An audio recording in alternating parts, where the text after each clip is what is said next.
Nagaanii fi araarri waaqayyoo bakka jirtanii fi iddoo jirtanitti isiniif haa baay'atu jecha obboloota koo. Egaa maarree har'aa kanan qabadhee gara keessan dhufee seenaa dhugaa irratti hundaa'e. Seenaan sunis maal inni hojjettanii obboleetti teenya takkatu akkuma nama tokko gara biyya alaa hojjetatee of jijjiiruuf garana imale. Erga imalteen booda haadha fi abbaa hin qabdu turte. Haadha fi abbaa hin qabdu turte. Wanta hojjette hundumaa adaadaa ishiitirratti ergachaa turte. Erga adaadaa ishiitirratti ergachaa turte akkuma nama kamii hojjette amma inni nagaa jette wanta hojjette san hundumaa erga tilmaamteen booda wanti kun gara biyya kootitti yoon gale ittiin hojjadhee jijjiiramuudhaaf nagaa jettee hojii ishii akkuma xumurteen gara biyya ofii imalte. Erga maarree obboloota koo erga gara biyya ofii imalte wanta ishiin hin yaadanne tokkotu qunname.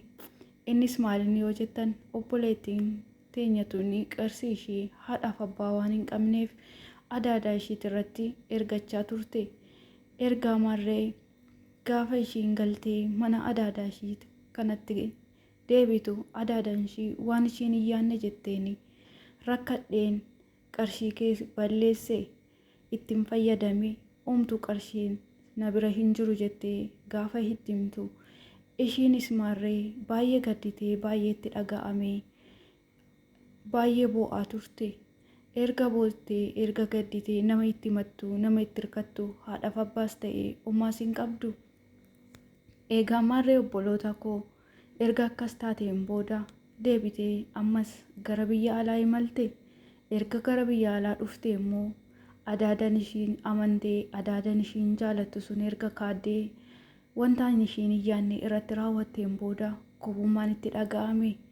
Egaa maarree obboloowwan koo erga gubummaa itti dhaga'ame mucaa tokko wajjin karuma feesbuukii wal baranii. Erga wal baranii wajjin haasa'uu jalqabanii bubbulanii turani. Garuu obboleettiin teenyatuun obboleessa kanatti qarshii hin ergine. Maarree obboleessi kun baay'een si jaaladhaa sin fuudhaa gaa'ela wajjin haa godhannu jedhee dubbisaa ture. Ishiinis qarshii ishii wanta ittiin ergineef gaafuma gallee walitti fuunee gaa'ela uummannee kaanee wajjin jiraanna jettee ishii jetteefi. Erga ishii jetteen booda jaalalaa waliin turanii erga waggaa dheeraa waliin turaniin booda wanta hojjette hundumaa qabattee gara biyya ofiitti imalte. Egaa maarree namni ishii eerpoortiidhaa dhaqee fuudhu ta'ee namni ishii gargaaru tokkollee hin jiru ture. Maarree mucaan kun maqaan inni ittiin barate maqaa isaa osoo hin ta'in maqaa biraati. Biyyi inni itti himate biyya isaa osoo hin ta'in biyya boosaa biraati. Maarree obboleettiin tun erga biyya alaa dhuftee qarshii isaa erguu diddee gaafuma wal fuunee gaa'ela uummannee bultii ijaarrannu qarshii kana waliin itti fayyadamna waliin jiruu mi'aa ittiin jiraanna ijoollee waliisis waliin horree itti waliin guddifanna jetteenii qarshii kana itti kennuu diddee. Maarree innis tooftaa malee tooftaan sunis maalinni ree yoo biyya dhuftee qarshii kana akka itti fudhatu jaalala ishee osoo hin taane qarshii ishee karaa irraa nyaatee jalaa sokkuun yaadaa ture jechuudha. Maarree ani qarshii kee osoo hin taane kanan barbaadu si duwwaadha. Ani sin jaaladhe malee qarshii keetii miti. Baay'ee si jaaladhe giiftii koo onnee koo irraan si jaaladha. Jaalala dhugaan si jaaladha. Amma lubbuun koo baatutti aga addunyaa kanarra jiraadhutti suma wajjiniin nan jiraadha. Ani qarshii dolchee keellee hin barbaadu. Ani kan barbaadu si duwwaadha jedheenii gooyoomsaa ture. Egaa maarree qalbiin shamarranii akkuma armee ishii waararraatuu fi midhayoon kun nama afuura itti baafattuu fi nama itti dubbatti tokkollee waan hin qabneef filannoon ishii isuma kana amanuu ta'e. Maarree ishiinis isa amantee anis dhugaadhaan si jaaladha jaalakoo. Maarree walumaan dhufneet jaalala dhugaatiin godoo ijaarrannee waliin jiraanna jechaanii walumaan dubbachaa turanii. Gaafuma tokko erga kana hundumaa dubbataniin booda qarshii amma ishiin hojjattee kuufattu hundumaa maaliif itti machaa turte? Maaliif hojjettanii qarshii haganaan qabaa, kun haganaaf nu ga'a, jiruu keenya wajjin jijjiirannee wajjin fooyyeffannee wajjin jiraanna, abbaa ijoollee kootis naaf taata jettee akkammoo haadhaaf abbaas hin qabne wanta hundumaa fira tokkos akka hin qabne wanta hundumaa itti himattee turte. Innis akka ishiin fira hin qabne, akka haadhaaf abbaa hin qabne, akka qarshii ishii tanaan dura adaadanyaatti hundumaayyuu quba qaba hin beeka.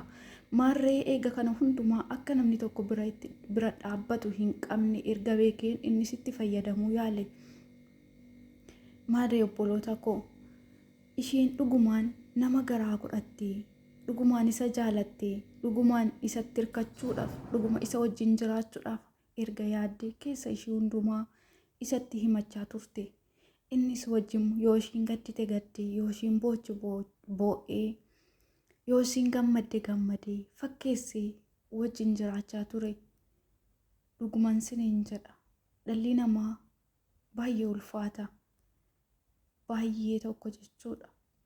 Akkasumatti nama garaa godhattee isa wajjin waggaa dheeraa erga turteen booda amma wanta hundumaa erga xumuratteen booda imala ishii gara biyyaa godhatte. Erga gara biyyaa godhattee akkuma nama tokko, akkuma ishii nama jaalatu akka abbaa manaatitti ishii irpoortitti eegee abaaboo qabatee jaalala kennee fi fudhatee gara manaatti gale.